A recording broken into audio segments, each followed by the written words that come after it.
बराह रास्त आपको लिए चलेंगे मालाकंड, जहां पर chairman People's party Bilawal Bhutto जलसे से खिताब कर रहे हैं।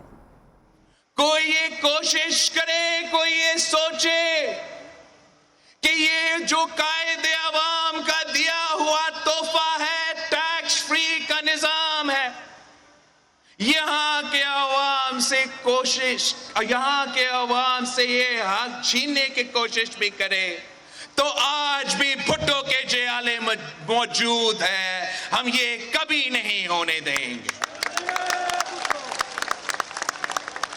हम 3 नस्लों से यहां की आवाम की खिदमत कर रहे हैं। अगर दरगाह में घी मिल मौजूद है तो कायदे अवाम ने उसकी बुनियाद रखी। अगर बतखेल में वूल स्पिनिंग मिल मौजूद है तो उसका बुनियाद भी कायदे अवाम ने रखा था। अगर आज भी आपको फ्री पासपोर्ट मिलता है, कायदे अवाम ने तो फ्री पासपोर्ट दिलवाया था, वो हक कायदे अवाम ने दिया था। अगर उसकी बुनियाद पे आज तक यहां के अवाम बैरून मुल्क में, दूसरे मुल्क में काम कर रहे हैं, पाकिस्तान में रॉयल्टीज बेच रहे हैं, तो ये भी कायदे अवाम का कारनामा है।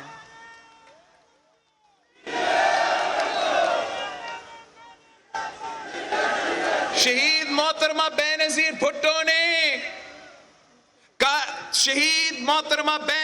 भुट्टो ने मलाकंद के अवाम के लिए गैस की बंदोबस्त की थी। ये शहीद मोहतरमा बेनजीर भुट्टो का विजन था। वो चाहती थी कि पूरा मलाकंद को ना सिर्फ गैस मिले मगर घर घर तक बिजली पहुंचाया जाए। यहां के अवाम के लिए कायदे अवाम ने रोजगार दिलवाया तो शहीद मोहतरमा बेनजीर भुट्टो ने भी रोजगार दी थी। शहीद बीबी ने ना सिर्फ नौजवानों के लिए रोजगार के मौके फराहम किए मगर शहीद बीबी ने तो औरतों के लिए रोजगार के मौके भी फराहम किए थे। शहीद बीबी ने लेडी हेल्थ वर्कर्स प्रोग्राम शुरू किया। शहीद बीबी ने फर्स्ट वुमेन बैंक शुरू किया, फीमेल पुलिस स्टेशन शुरू करवाई थी ताकि हर कोई रोजगार अपना कमा सके। ये अवामी हुकूमतें काम करते हैं। कायदे अवाम ने तो शहीद मोहतरमा बेनजीर भुट्टो ने यहां के अवाम की खिदमत की तो सदर जरदारी ने भी मलाकंद के अवाम के लिए, पख्तूनख्वा के अवाम के लिए खिदमत की। पख्तूनख्वा को शनाख्त दिलवाया तो सदर जरदारी ने दिलवाया था। पख्तूनख्वा को हर सूबा को NFC का हक मिला तो सदर जरदारी ने दिया। अपना वसाइल के मालिक बने तो सदर जरदारी ने बनाए। 18वीं तरमीम दी, आईनी हकूक दिए तो सदर जरदारी ने दिया। सदर जरदारी ने यहां के अवाम को दहशतगर्दी से आजादी दिलवाया था। शहीद मोहतरमा बेनजीर भुट्टो की आखिरी तकरीर में पैगाम थी कि कुछ कुव्वतें पाकिस्तान का परचम ना मलाकंद में देखने चाहते हैं, ना स्वात में देखना चाहते हैं, ना कबायली इलाकों में देखना चाहते हैं। और शहीद मोहतरमा बेनजीर भुट्टो की आखिरी वादा थी कि मैं स्वात में पाकिस्तान पीपल्स पार्टी का परचम लहराऊंगा। और वो वादा सदर जरदारी ने पूरा किया। हमने ना सिर्फ दहशतगर्दों को शिकस्त दिलवाए, मगर हमने अपने दौर में आईडीपीज का ख्याल भी रखा। हमारे दौर में 2.5 मिलियन आईडीपीज, दुनिया की तारीख में सबसे ज्यादा आईडीपीज। 3 महीने के अंदर ही अंदर सदर जरदारी ने उन आईडीपीज को वापस घर भेजे थे, और इनकी तरह खाली हाथ नहीं भेजा। सदर जरदारी ने हर खानदान के लिए, हर घर के लिए कॉम्पेंसेशन भी दिया, और सदर जरदारी ने पूरा मालाकान के जो भी लोन थे वो सारे कर्ज माफ किए। यहां के अवाम के सारे यूटिलिटी माफ करवाया। होता है तरीका ना सिर्फ दहशतगर्दों का मुकाबला करने का, मगर वहां के अवाम के मुतासरीन को, वहां के अवाम को आप लावारिस नहीं छोड़ सकते हैं। जिस अंदाज से, जिस तरीके से सदर जरदारी के हुकूमत के जाने के बाद हमारा आईडीपीज के साथ जो सलूक होता रहा है, ये पाकिस्तान के मफाद में नहीं है। आपने हमेशा मेरे बड़ों के साथ दिए। मलकंद के अवाम वफादार लोग हैं, गैरतमंद लोग हैं, बहादुर लोग हैं।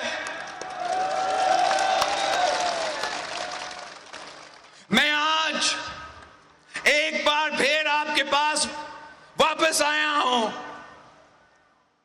वक्त के जालिम का मुकाबला कर रहे हैं, वक्त का फिरौन का मुकाबला कर रहे हैं, आज का यजीद का मुकाबला कर रहे हैं। हम इस कठपुतली, इस सिलेक्टेड का मुकाबला पहले दिन से कर रहे हैं। ये जियाले इस कठपुतली का मुकाबला पहले दिन से कर रहे हैं। हमने इससे वार किया तो पहले दिन से किया। पार्लियामान के अंदर इसको सिलेक्टेड का पुकार दिलवा के दुनिया भर में इसका पहचान बनाया, और पहले दिन से मैं इसी जदोजहद पे हूं। क्या हम इस गैर जमहूरी शख्स का मुकाबला जमहूरियत से करेंगे? अंपायर की उंगली का इलाज हम अंगूठा से करेंगे, हम वोट से करेंगे, हम जमहूरियत से करेंगे। अगर हमने इसको निकालना है, और हमने निकालना ही है, तो मैं जमहूरी तरीका अपनाऊंगा, मैं एहतजाज भी करूंगा, इसका हर मुखालिफ से गला मिलाऊंगा, मगर कोई गैर जमहूरी हथियार नहीं इस्तेमाल कर सकता हूं। मैं किसी इदारा पे हमला नहीं कर सकता हूं। मैं काला कोट पहन के अदालत नहीं जाऊंगा। मैं गेट नंबर 4 पे नहीं खटखटाऊंगा। कायदे अवाम ने हमें सिखाया है कि ताकत का सरचश्मा अवाम है, तो इसी अवाम की ताकत से हम कठपुतली को भगाएंगे। और आपने साथ दिया, और किस तरीके से, किस अंदाज से आपने साथ दिया, हर मुश्किल में साथ दिया। हमने मुसलसल ये कोशिश किया कि पूरा ऑपोजिशन को एक पेज पे लाया जाए, एहतजाज का सिलसिला के साथ साथ पार्लियामान में वार किया जाए। हमने अगर पीडीएम का बुनियाद रखा तो इसलिए रखा कि हमारा आपस के इख्तलाफात अपनी जगह, मगर अगर हम बाहर भी एहतजाज करेंगे, अगर हम इस्तीफा नहीं मगर बाय इलेक्शंस में मुकाबला करेंगे, सेनेट इलेक्शंस में मुकाबला करेंगे, अदम एतमाद में मुकाबला करेंगे, तो हम इसको भगा सकते हैं। गैर जमहूरी शख्स से जमहूरियत के इंतकाम ले सकते हैं। और मैं आज पाकिस्तान के अवाम को मुबारकबाद देता हूं, पीपल्स पार्टी के जेलों को मुबारकबाद देता हूं। आप कामयाब हो चुके हो।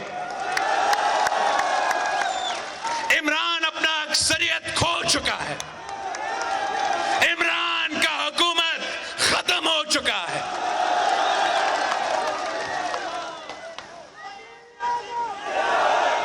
इमरान साबिक वजीर आजम बन चुका है।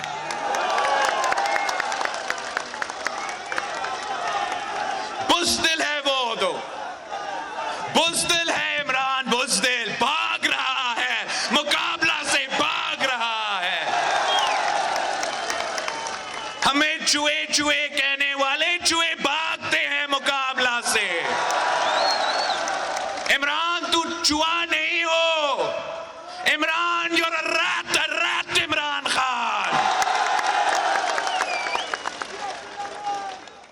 अपने आप को खान कहलाता है यार।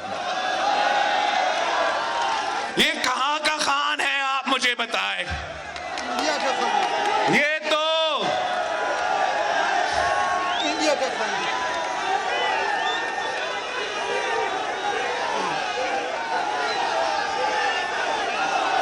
खान खान तो इज्जत वाले होते हैं, खान तो गैरत वाले होते हैं,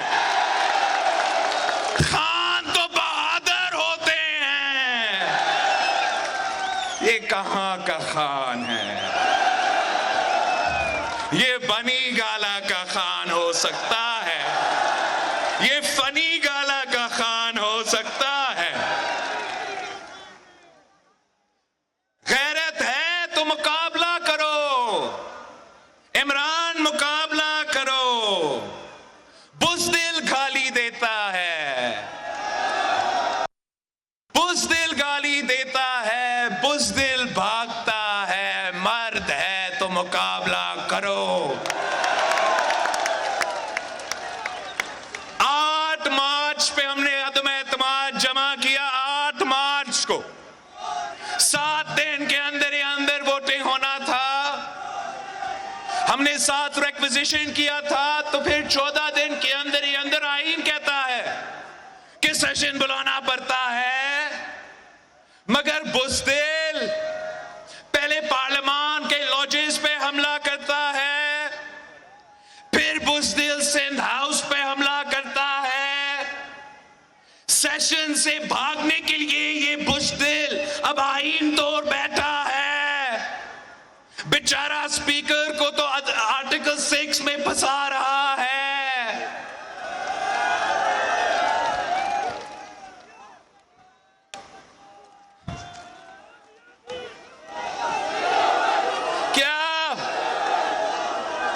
क्या आप बुज़दिल को भागने देंगे? इमरान को भागने देंगे? हम इमरान को चैलेंज करते हैं, ये भागना का सिलसिला बंद करो। कल अदम एतमाद लेकर आओ। जलसा कह रहे हो आप। 173 मेंबर्स का जलसा करो नेशनल असेंबली में।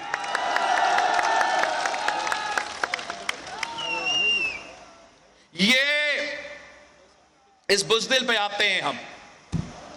3 साल गुजर चुके हैं और इसको कहने को कुछ चीज नहीं है। आज तक मेरी टूटी फूटी उर्दू के बारे में वजीर आजम हो के हमें उर्दू सिखाने की कोशिश कर रहा है। एक तो मैं वजीर आजम आजम को समझाना चाहूंगा कि उर्दू हमारा कौमी जबान है। हम सब चाहते हैं कि उर्दू सीखे, अच्छे अच्छे तरीके से उर्दू बोले, मगर इस मुल्क में बहुत जबान बोले जाते हैं। हम हर जबान का इज्जत करते हैं। इस मुल्क में पश्तू बोलने वाले उतना पाकिस्तानी हैं जितने उर्दू बोलने वाले हैं। इस मुल्क में सराइकी बोलने वाले उतने ही पाकिस्तानी हैं जितने उर्दू बोलने वाले हैं। सिंधी बोलने वाले भी उतने भी पाकिस्तानी हैं। जो भी जबान इस मुल्क में बोला जाता है हम उसका इज्जत करते हैं। और आप हमें उर्दू सिखाने से पहले अपने ही बच्चों को उर्दू सिखा दो।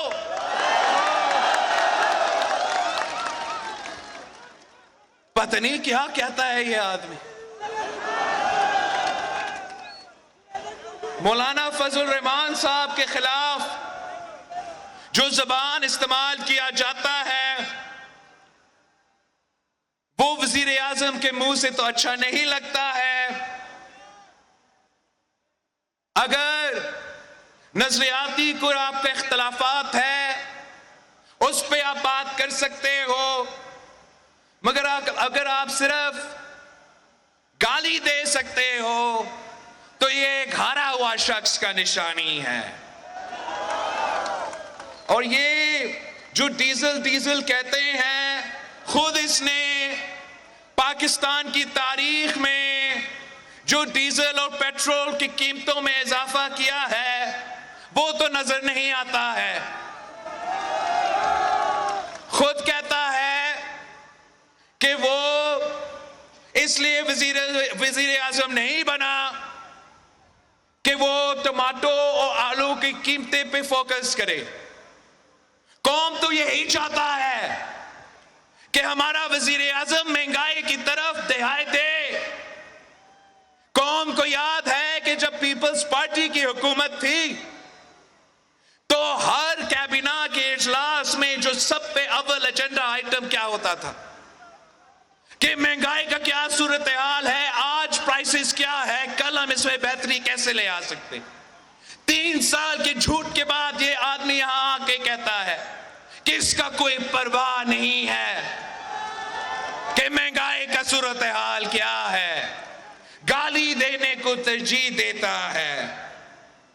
शहबाज शरीफ साहब को बूट पॉलिश पे ये इल्जाम लगाता है। इमरान ने तो सारा का सारा बूट पॉलिश तो खत्म किया है, कोई बूट पॉलिश रहा ही नहीं है। पूरा समंदर बूट पॉलिश पर जाए तो ये खान साहब इसको खत्म कर देता।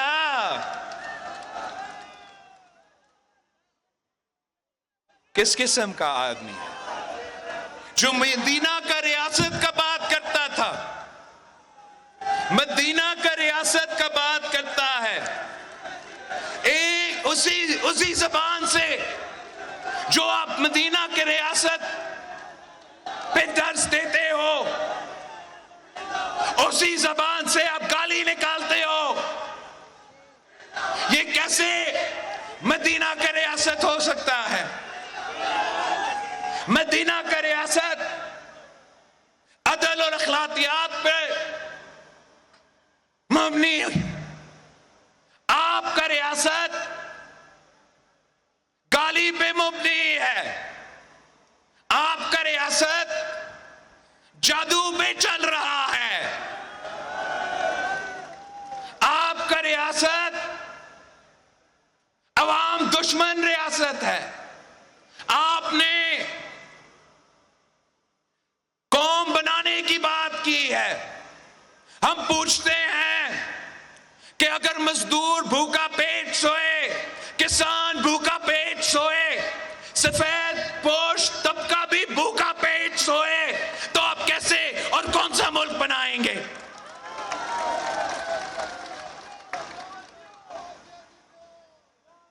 आपने इस मुल्क को बनाने के लिए आपको नहीं भेजा गया।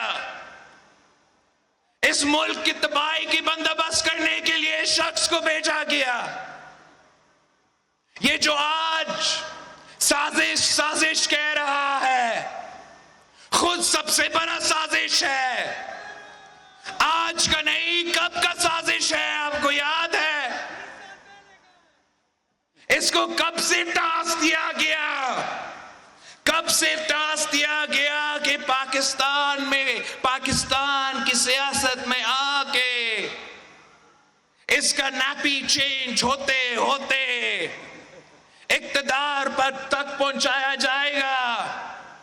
जब इस मुल्क पे मुसल्लत हो जाएगा तो मईशत का भी तबाही का बंदोबस्त करेगा, मुआशरे का तबाही का बंदोबस्त करेगा, खारजा पॉलिसी का तबाही का बंदोबस्त करेगा और कहेगा कि मैं कौम बना रहा हूं। मैं पूछता हूं इससे, ये मलकंद आके कैसे कह सकता है कि भारत का फॉरेन पॉलिसी कामयाब है? वज़ीर आज़म पाकिस्तान होते हुए आपने ये बयान कैसे दिया? मैं आपको समझाता हूं इसने ये बयान क्यों दिया। इसका खारजा पॉलिसी, इसका सियासी पॉलिसी भारत का खारजा पॉलिसी और भारत का सियासी पॉलिसी से मिलती जुलती है। अगर भारत का सियासत था, अगर भारत का खारजा पॉलिसी था और है कि सीपैक को सैबोटेज करना है, तो इस शख्स ने आके क्या किया? सीपैक को सैबोटेज किया। अपने वुज़रा से जो आज तक वुज़रा मौजूद है, उनसे सीपैक के खिलाफ बयान दिलवाएंगे। सीपैक को करप्ट मंसूबा करार दे दिया गया और आज तक सीपैक गो स्लो पे चल रहा है। ये अगर भारत का साजिश है तो इमरान का भी साजिश है। ये जो फॉरेन कंस्पिरेसी, फॉरेन हाथ हर जगह देखता है, खुद तो जवाब ही नहीं देता। फॉरेन फंडिंग केस था, हर किसी के खिलाफ इल्जाम लगाते हुए आपके खिलाफ तो सजा आ चुका है, रिपोर्ट आ चुका है। इलेक्शन कमीशन ने, अकबर एस बाबर ने साबित कर लिया है कि इजराइल से इसके लिए फंडिंग आया है, भारत से इसके लिए फंडिंग आया है। किस मुंह से किसी और के लिए फॉरेन एजेंट का नाम इस्तेमाल करता है ये आदमी? अगर बरूने कोतो का ये ख्वाब था कि हमने मईशत, पाकिस्तान की मईशत को गिराना है, तो इसने IMF के सामने झुक के जो पाकिस्तान में मुआशी बहरान पैदा किया, पाकिस्तान को दुनिया में कमजोर किया, पाकिस्तान में महंगाई, बेरोजगारी और गुर्बत के सैलाब में, सुनामी में अवाम को डुबा दिया। ये साजिश इमरान का साजिश है और ये सबसे खतरनाक साजिश है जिसकी वजह से आज हर पाकिस्तानी परेशान है। बैरूनी साजिश, बैरूनी साजिश, इससे बड़ा क्या बैरूनी साजिश हो सकता है कि मुल्क का वजीर आजम होते हुए भारत के इलेक्शन कैंपेन में टूट पड़ता है, मोदी की इलेक्शन कैंपेन का चीफ इलेक्शन ऑफिसर बनता है और वजीर आजम के मनसिब से बैठ के कहता है कि मोदी जीतेगा तो ये तो बड़ा अच्छा होगा, कश्मीर के मसाइल हल करेंगे। क्या ये कोई साजिश नहीं था? क्या कश्मीर पे जो सौदा इस इमरान ने किया है वो कोई साजिश नहीं है? क्या कश्मीरी बहन भाई ये इल्जाम नहीं लगा रहे हैं? क्या ये हर पाकिस्तानी का नारा नहीं है कि कश्मीर पे सौदा नामंजूर? ये इमरान का साजिश है, ये अब फॉरेन फंडेड साजिश साबित हो चुका है। तो किस मुंह से किसी और के लिए फौरन साजिश का बात ये आदमी कर सकता।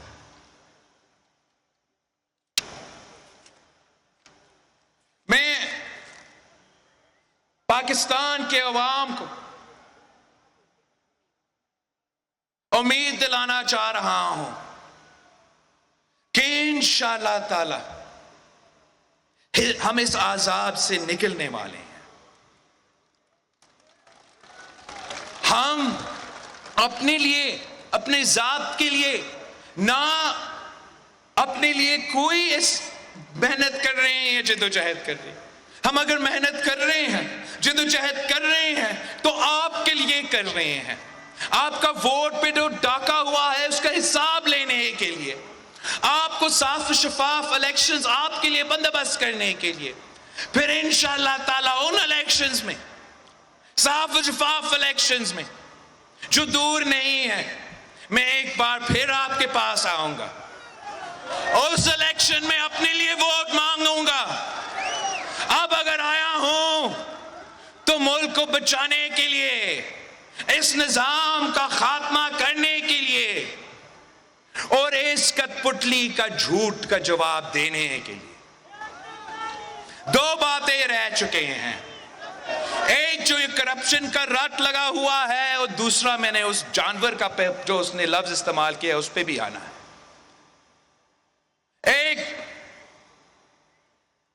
करप्शन करप्शन करप्शन करप्शन 20 साल 30 साल यही नारा, इसी शक्ल, इसी आदमी का जबान से हम सुन रहे हैं। कान तो पक चुके हैं। आप मुझे बताएं, 3 साल हो चुके हैं वफाक में, उससे ज्यादा 8 साल हो चुके हैं सूबा में। इस पूरा 8 साल में एक करप्ट शख्स को सजा मिला है?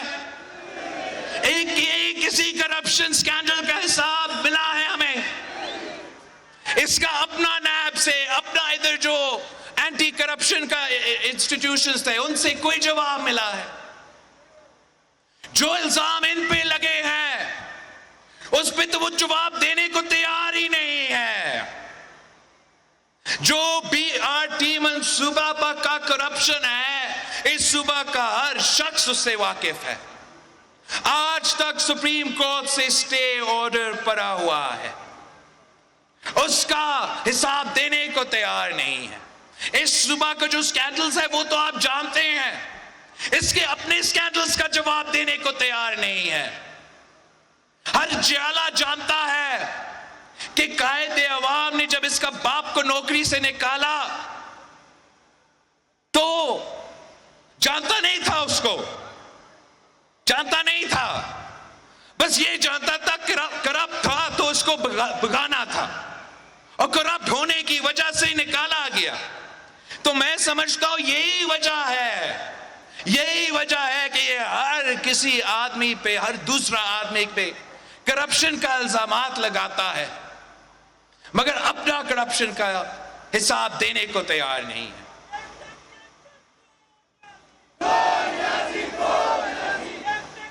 ना अलीमा, इसकी बहन की जो सिलाई मशीन से बाहर अरबों डॉलर्स के, अरबों रुपए के बिल्डिंग्स खरीदे गए हैं, ना उसका जवाब देने के लिए तैयार। जो इल्जाम लग रहे हैं कि कहां कहां पैसा पहुंचाना पड़ता है, पंजाब का वजीर आला से लेके निचले पंजाब के पियोन का चुनाव तक, उसका जवाब देने को तैयार नहीं है।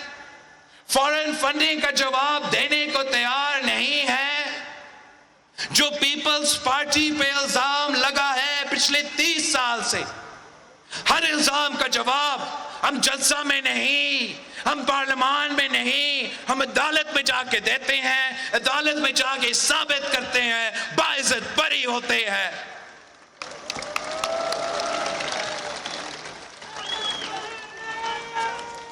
इसने करप्शन के सारे रिकॉर्ड्स तोड़े हैं। ट्रांसपेरेंसी इंटरनेशनल कहता है कि खान साहब की हुकूमत में, इमरान की हुकूमत में पाकिस्तान की तारीख का सबसे ज्यादा करप्शन हो चुका है। यह बैरूनी इदारे कह रहे हैं, उसका अपना पसंदीदा इदारा कह रहा है और अभी तक ये मानने को तैयार नहीं है।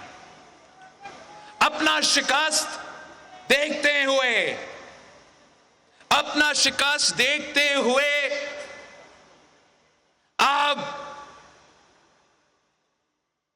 उसने इदारों पे हमले करने की कोशिश की है।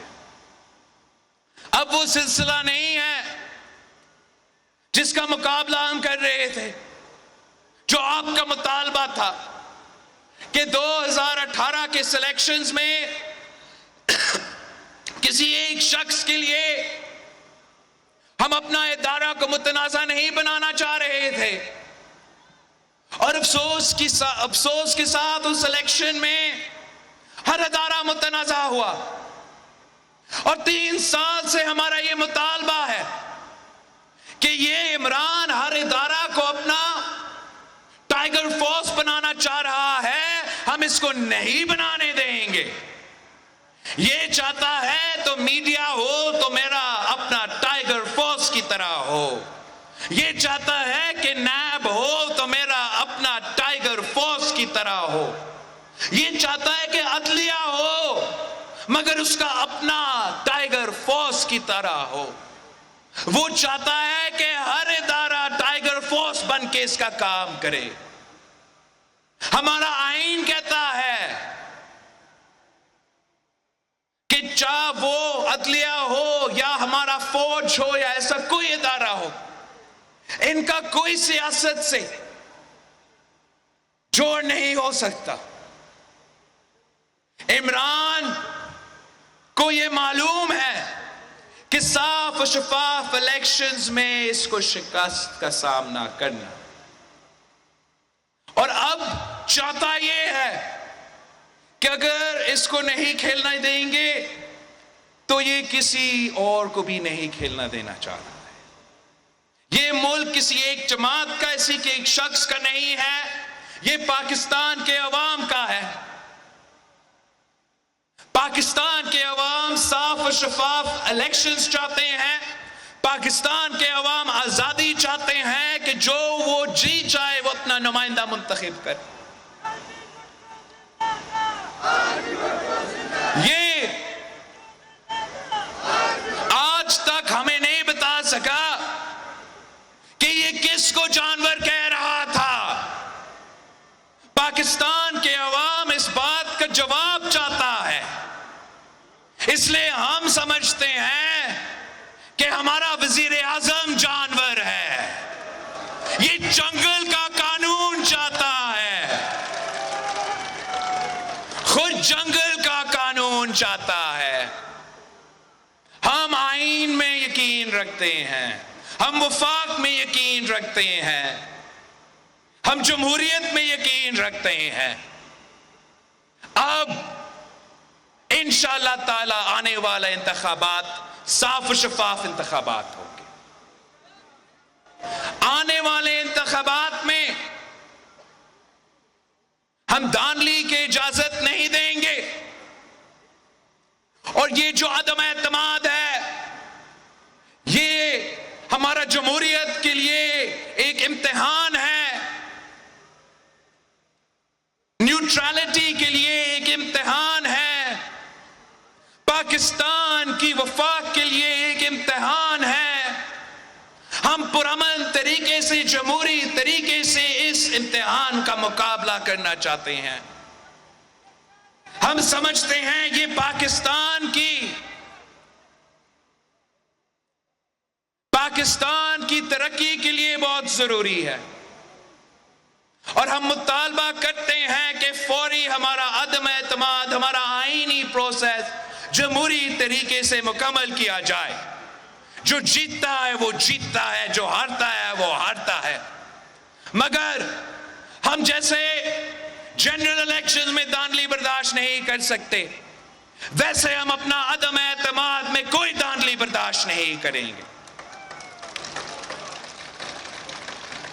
और ये इसका आखिरी रास्ता है, उसका शिकस्त नजर आ रहा है। अभी उसको पता है, मालूम है कि इसने अगर जीतना है तो सिर्फ धांधली के थ्रू जीतना है, मगर ये 2018 नहीं है। अब पाकिस्तान के अवाम आपको पहचान चुके हैं। अब कोई सिलेक्शन नहीं होगा, कोई आपसे हाथ मिलाने तक भी तैयार नहीं है। आप कहते हो कि जो आपके साथ नहीं देंगे वो शादी में नहीं जा सकेंगे, उनके बच्चे स्कूल में नहीं जा सकेंगे। मैं आपको बताना चाह रहा हूं, तू वजीर आजम होते हुए ना बाई इलेक्शन जीत सका, ना लोकल बॉडी इलेक्शन जीत सका। तूने कौन सा जनरल इलेक्शन जीतना है? जो वक्त के जालिम के खिलाफ खड़ा होगा, जो वक्त का यजीद का मुकाबला करेगा, उसका नाम तो तारीख में रकम होगा। पाकिस्तान के अवाम का मुतालबा है पार्लियामान में बैठा हुआ हर शख्स से कि सिलेक्टेड के साथ नहीं, अवाम के साथ तो, महंगाई के साथ नहीं, अवाम के साथ तो, तारीखी गुर्बत बेरोजगारी के साथ नहीं, अवाम के साथ तो। हर सियासतदान जाता है, हर शहरी जाता है कि इस शख्स को जाना है ताकि पाकिस्तान तरक्की कर सकता है। मैं आपसे अपील करता हूं मीडिया के थ्रू कि अब हमने जमहूरियत से हिसाब लेना है, हमने अपना वोट से हिसाब लेना है। हाँ, आपने लोकल बॉडीज में अपना वोट से हिसाब लेना है, अदम एतमाद में हम अपना वोट से हिसाब लेंगे, और आम इंतखाबात में जमहूरियत का इंतकाम होगा। जिए भुट्टो।